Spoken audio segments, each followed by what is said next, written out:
أهلا ومرحبا بكم إلى قناة أخبار فريق شبيبة القبائل.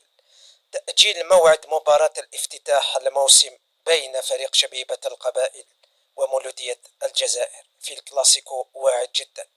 الرابطة المحترفة لكرة القدم قررت تأجيل موعد المباراة الافتتاحية بين فريقي شبيبة القبائل ومولودية الجزائر إلى موعد لاحق، ويأتي هذا القرار بعد تأهيل مولودية الجزائر إلى الدور المقبل من رابطة أبطال إفريقيا، والذي يتزامن مع الجولة الأولى من البطولة الوطنية موبيليس.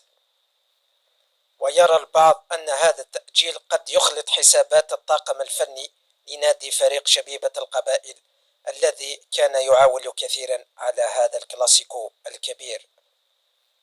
والبعض الآخر يرى أن فريق شبيبة القبائل أن هذا التأجيل سيكون في صالح فريقهم، حيث سيستضيف في الجولة الثانية نادي أقبو الصاعد حديثا إلى القسم الأول.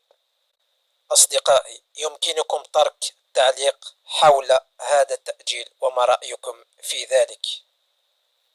بالنسبة لي كمناصر لفريق شبيبة القبائل، كنت أتمنى مواجهة مولودية الجزائر في أول مباراة على ملعب حسين أيد حمد الذي انتظرناه طويلا وانتظره عشاق فريق شبيبة القبائل.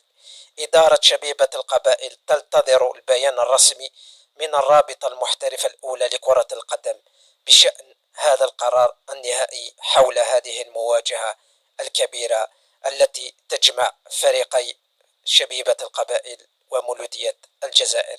إلى هنا نأتي إلى نهاية الفيديو، إلى اللقاء.